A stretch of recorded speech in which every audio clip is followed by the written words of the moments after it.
Olá a todos, bem-vindos a mais um Mergulho Profundo. Dessa vez vamos explorar um tema que, à primeira vista, parece simples, mas, acreditem, esconde muitas nuances e complexidades: a razão. É isso aí. E para nos guiar nessa exploração, temos um texto filosófico que disseca o conceito de razão de várias maneiras, mostrando como ele molda a nossa visão de mundo e como a gente o entende. De aviso, preparem-se para algumas perguntas instigantes. Por exemplo, como as emoções se encaixam na razão?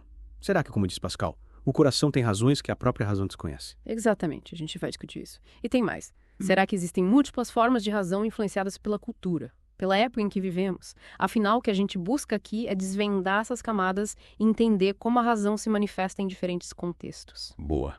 Então, vamos começar do começo. O que é a razão? No dia a dia, a gente usa essa palavra para expressar certeza, lucidez, motivo, causa. Mas e na filosofia? Qual o significado dela? É fascinante como uma única palavra carrega tantas nuances, né? O texto destaca, por exemplo, que a gente fala em ter razão quando temos certeza de algo, mas também dizemos que alguém perdeu a razão quando age de forma irracional. Interessante. E essa dualidade se reflete na própria filosofia, né? O texto explora a razão como a base da verdade, da lucidez, da ação com motivo. Mas também reconhece as diferentes formas como ela se aplica aos seres humanos, ao mundo ao nosso redor. Sim. Quando a gente busca a razão de algo, estamos buscando os motivos por trás de uma ação, ou as causas de um evento. E essa busca por causas e motivos, essa é central na filosofia. É verdade. Agora, voltando àquela frase intrigante do Pascal, o coração tem razões que a própria razão desconhece. O que será que ele quis dizer com isso? Ele está sugerindo que as emoções também têm a sua própria lógica. É uma frase poderosa, né? Que coloca em jogo a relação entre a emoção e a razão. Pascal usa a palavra razões para se referir aos motivos do coração, enquanto a razão seria a nossa mente consciente, a lógica. Ou seja, ele sugere que as emoções e os sentimentos também têm os seus motivos, suas razões, que muitas vezes escapam à nossa compreensão racional. Isso. E aí a gente se pergunta, será que a emoção e a razão são opostas, como a gente costuma pensar? Ou será que as emoções podem ser racionais de alguma forma? Pensem na vida de vocês, como as emoções influenciam suas decisões. Muitas vezes a gente age por intuição, por um sentimento que não sabe explicar direito. Exato. E isso nos leva a questionar a própria ideia de uma razão pura, totalmente livre de emoções. Afinal, a gente é complexo, né? Movido tanto pela lógica quanto pelos sentimentos. Verdade. Mas, saindo um pouco do reino das emoções e voltando para a lógica, o texto nos apresenta os princípios clássicos da razão: identidade, não contradição, terceiro excluído e razão suficiente. Esses princípios, por muito tempo, foram considerados, tipo, fundamentais, sabe? Verdades universais que guiavam o pensamento racional. Eles buscavam estabelecer regras claras para construir o conhecimento, para argumentar. Começando pelo princípio da identidade, aquele que afirma que A é A. Parece óbvio, né? Mas na filosofia, essa ideia garante que a gente possa definir e conhecer as coisas a partir de suas próprias características. É como se a gente pensasse num triângulo, por exemplo. Ele só pode ser chamado de triângulo se tiver 3 lados e 3 ângulos. Se a gente muda isso, ele deixa de ser um triângulo. A identidade garante essa coerência, essa estabilidade no nosso pensamento. Faz sentido. E um princípio da não contradição. Ele impede que uma coisa seja e não seja ao mesmo tempo, certo? Não. Uma árvore não pode ser uma mangueira e não ser uma mangueira ao mesmo tempo, né? Exatamente.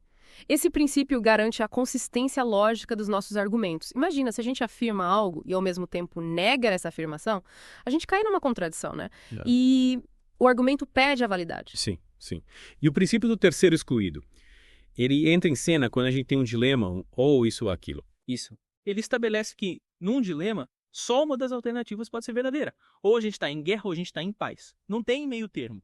Esse princípio busca eliminar as ambiguidades, sabe? Garantir a precisão lógica. Interessante. E para finalizar, a gente tem a razão suficiente, que diz que tudo que existe tem uma razão para existir, uma causa, um motivo. Exato. Essa busca por causas e motivos é fundamental para a ciência e para a filosofia. Por exemplo, se vemos fumaça, a gente sabe que tem fogo porque o fogo é a causa da fumaça. Mas e o acaso? Ele não desafia esse princípio. Será que tudo tem mesmo uma causa? A razão suficiente não exclui o acaso, mas busca entendê-lo dentro de um contexto causal. A diferença é que a causa, ou a razão suficiente, é vista como universal, enquanto a causa acidental é específica de um evento particular. Entendi. Mas esses princípios que por tanto tempo foram tidos como inabaláveis, começaram a ser questionados no século XX? Não foi. Novas descobertas científicas e novas perspectivas filosóficas desafiaram esses princípios que pareciam tão sólidos. A física, por exemplo, trouxe novas compreensões sobre a natureza da realidade que colocaram em xeque algumas dessas verdades absolutas. Que tipo de desafio? Estou curioso para saber como a física mexeu com os princípios da razão. Por exemplo, a física da luz. Ela mostrou que a luz pode se comportar como onda e como partícula. Esse comportamento dual da luz desafia o princípio do terceiro excluído, que exigia uma escolha entre uma coisa ou outra. Nossa, então a luz pode ser duas coisas ao mesmo tempo. Parece que o mundo é mais complexo do que a gente imaginava. E a física quântica também trouxe novas questões para a razão. O princípio da indeterminação, por exemplo, mostra que a gente não consegue prever com certeza absoluta o comportamento dos átomos. Isso colocou em questão o princípio da razão suficiente, pelo menos no nível subatômico. Ou seja, a física quântica sugere que nem tudo tem uma causa determinada. Que o acaso pode vir para um papel importante na natureza. É isso aí. A física quântica nos força a repensar a causalidade e reconhecer os limites da nossa capacidade de prever e controlar a realidade. E a teoria da relatividade também contribuiu para essa reavaliação da razão. Falando em teoria da relatividade, ela também mexeu com esses princípios. Sim, ela demonstrou que as leis da natureza podem variar de acordo com o ponto de vista do observador. Ou seja, a objetividade da razão foi questionada. O que é verdade para a gente pode não ser verdade para o observador em outra galáxia, por exemplo. Parece que a razão, antes vista como absoluta, começou a se mostrar mais relativa, mais complexa do que a gente imaginava. Exatamente. E essa complexidade se intensifica com os estudos de lógica e antropologia. A lógica, por exemplo, mostrou que a linguagem pode criar ilusões de contradição, e a antropologia revelou que diferentes culturas têm concepções distintas de razão. Interessante. Vamos explorar essas ideias mais a fundo na próxima parte do nosso mergulho. Isso aí. Fiquem ligados, porque a conversa está só começando. Pois é, chegamos na segunda parte do nosso mergulho na razão e a conversa promete, hein? Promete bastante.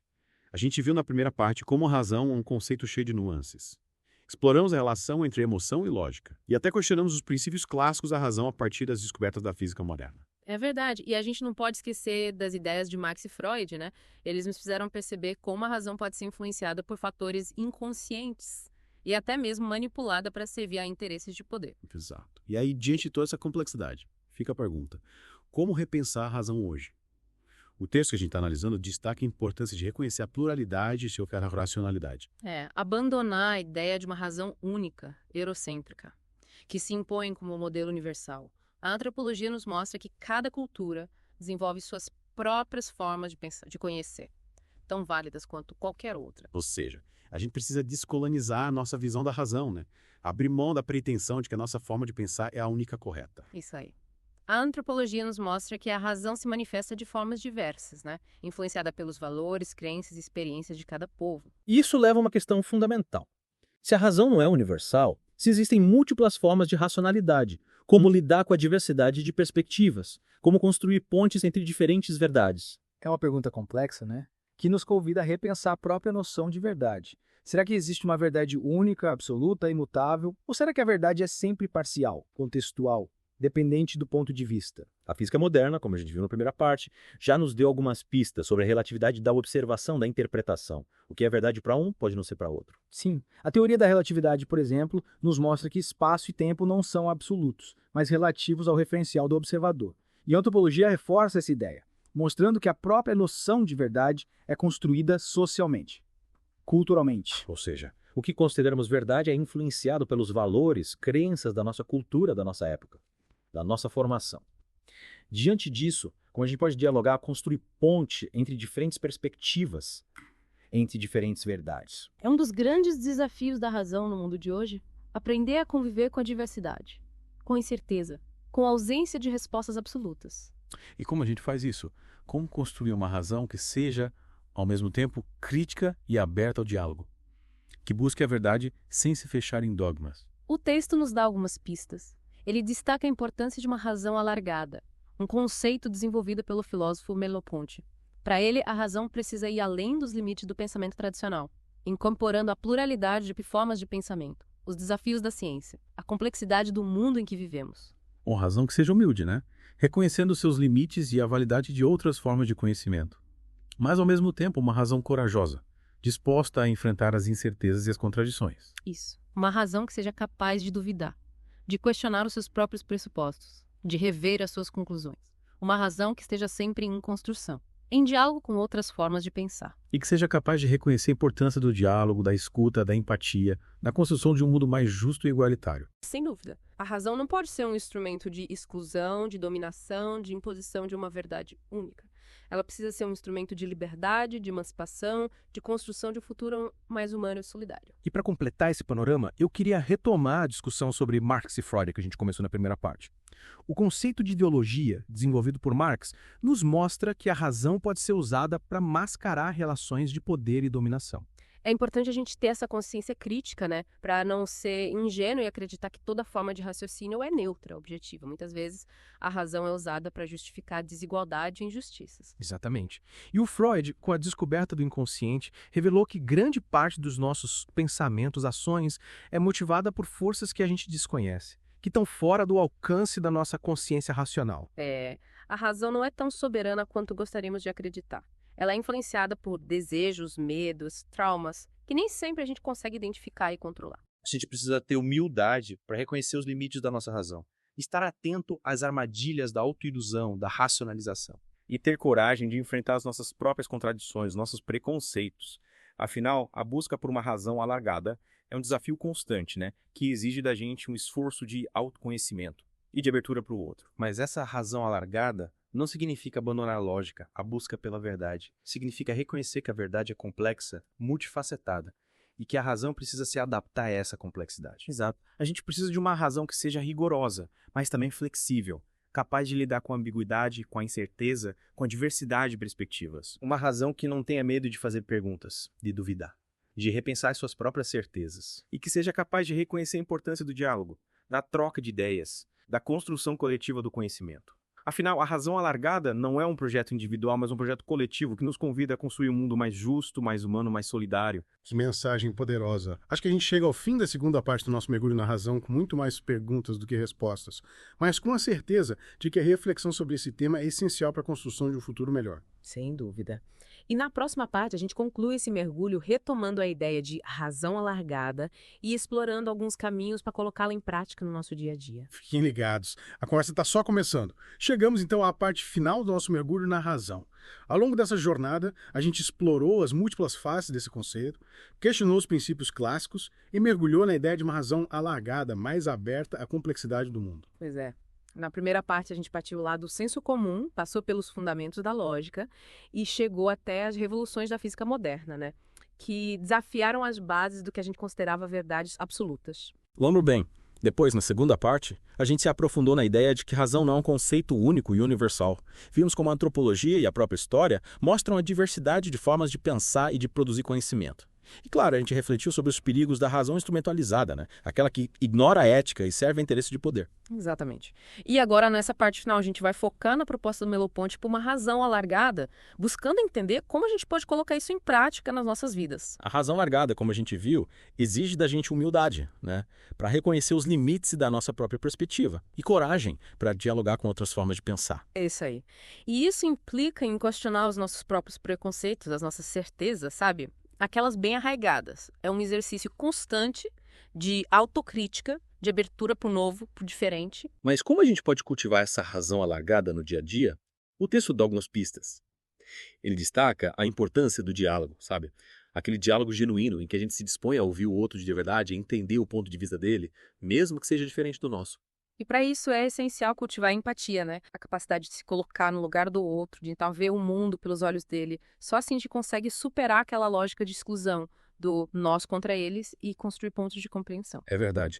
E o texto também destaca a importância de uma razão crítica, que questiona as informações que recebe, que busca diferentes fontes, que não se contenta com respostas simples e fáceis. A gente vive num mundo cheio de informação, né? Muitas vezes contraditórias. É fundamental a gente desenvolver essa capacidade de filtrar essas informações, avaliar a credibilidade, construir o nosso próprio juízo crítico. Isso significa que a gente precisa estar sempre aprendendo, né? Em busca de novos conhecimentos, de novas perspectivas. A razão alargada não é algo estático, né? É um processo dinâmico, contínuo de aprendizado. É como se fosse uma viagem, sabe? Uma viagem sem fim, em que a gente está sempre descobrindo novos lugares, novas paisagens, novas formas de pensar e de ser. E nessa viagem, a razão é a nossa bússola. que nos guia na busca pela verdade, pela justiça, pela construção de um mundo melhor. Que bela imagem. Acho que essa metáfora da viagem resume bem a ideia de razão alargada. Não se trata de chegar a um destino final, mas de estar sempre em movimento, né? Em busca de novos horizontes. Exatamente. E nessa busca, a ética é o nosso norte, né? É o que impede a gente de se perder em caminhos errados e o que nos mantém firmes no propósito de construir um mundo mais justo, mais humano, mais solidário. E assim, chegamos ao fim do nosso mergulho profundo na razão. Esperamos que essa jornada tenha sido instigante, provocadora e que tenha despertado em vocês o desejo de continuar explorando esse tema, que é tão fundamental para a gente entender o mundo e a nós mesmos. É isso aí. A busca por uma razão alargada é um desafio constante que exige da gente humildade, coragem, empatia e um compromisso ético com a construção de um futuro melhor. E fica o convite para que cada um continue refletindo sobre o papel da razão na nossa vida no mundo. Até a próxima.